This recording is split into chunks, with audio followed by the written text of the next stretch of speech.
हरे कृष्ण। भगवत गीता की इस वीडियो में हम पढ़ेंगे तीसरे अध्याय का 35वां श्लोक।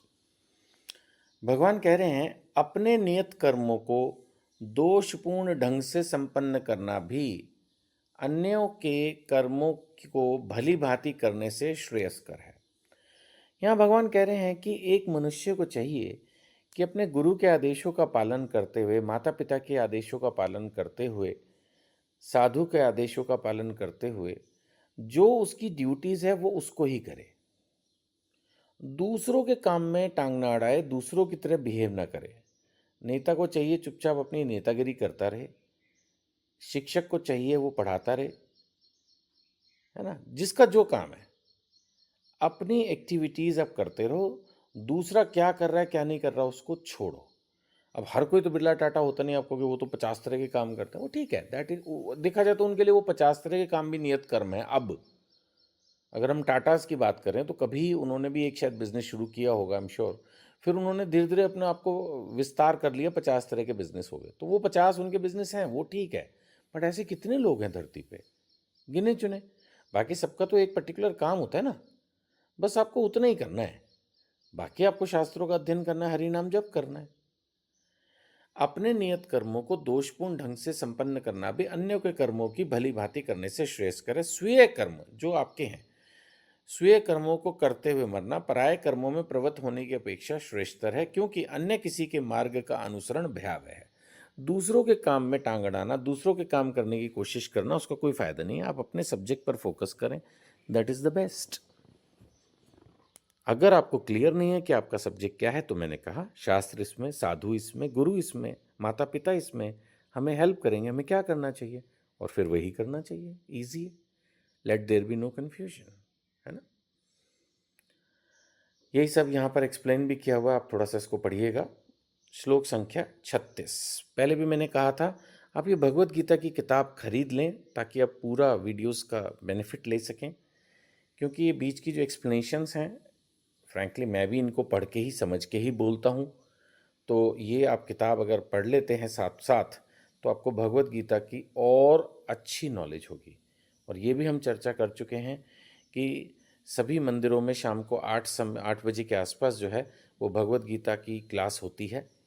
यानी कि बहुत सारे प्रभु जी लोग इसको एक्सप्लेन करते हैं श्लोक बाय श्लोक। तो अगर और अच्छे से आप इसको समझना चाहते हैं तो आपको मंदिर में फिजिकली भी विजिट करना चाहिए। अब अर्जुन भगवान से जो है प्रश्न कर रहे हैं 36वें श्लोक में। अर्जुन ने कहा, हे वृष्णिवंशी, मनुष्य न चाहते हुए भी पाप कर्मों के लिए प्रेरित क्यों होता है? ऐसा लगता है कि उसे बलपूर्वक उनमें लगाया जा रहा हो। देखो, पहला वाले हिस्से से मैं ज़्यादा कन्विंस्ड हूँ कि ये दिमाग में क्वेश्चन आता है कि जब हम अच्छे भले लोग हैं, ज़्यादातर लोगों को ये लगता है कि वो अच्छे लोग हैं, और अच्छे हैं ही, खराब नहीं है लोग, अच्छे हैं, अच्छे हैं, अच्छे हैं। फिर वो पाप क्यों कर बैठते हैं, ऐसे समझ लेते हैं। यहाँ पर अर्जुन ने कहा है ना चाहते हुए वो पाप कर्मों के लिए प्रेरित क्यों होता है, मतलब कहीं ना कहीं क्या ऐसा होता है कि वो कुछ ना कुछ पाप कर बैठता है।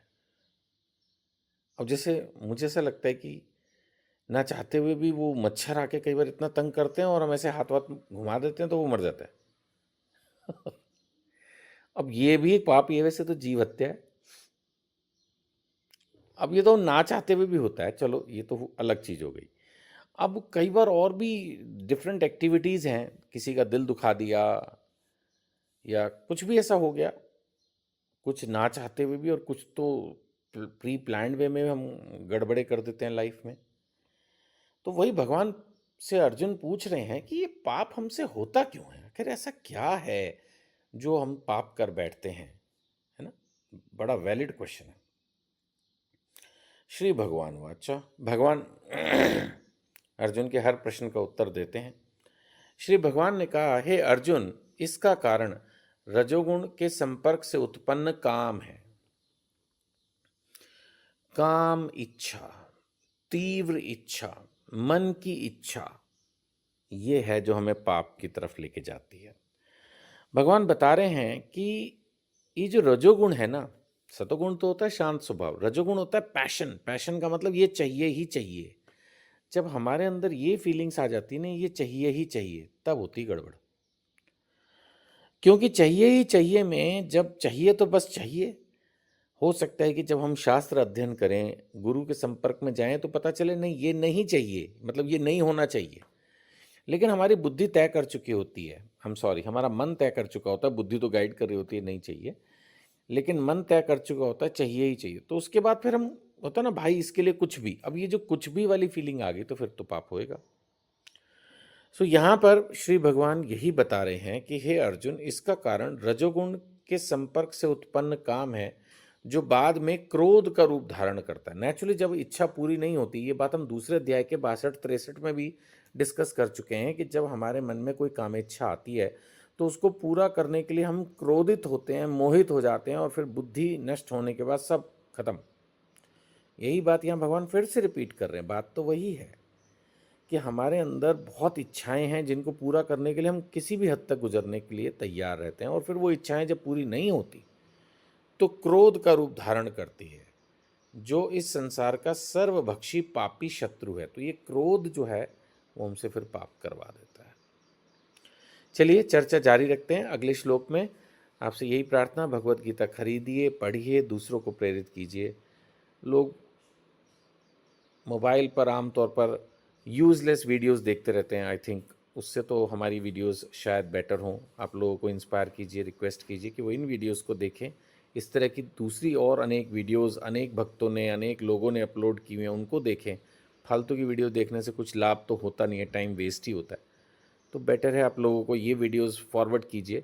मे बी शायद उनका कुछ टाइम बेटर यूटिलाइज हो। भगवान ने जो शिक्षाएं दी हैं वो डायरेक्टली भगवत गीता में, और मैं भी कोशिश कर रहा हूँ कि जो हमारे गुरुदेव ने किताब लिखी है उससे डायरेक्ट एज इट इज़ पढ़ के जो है मैं आप लोगों को बताऊँ। तो आपसे यही प्रार्थना है, इसको फॉरवर्ड करें, और हमसे जुड़ने के लिए, किसी भी प्रकार की सेवा करने में हमारी हेल्प करने के लिए वीडियो पर नंबर दिया है, संपर्क करें। हरे कृष्ण।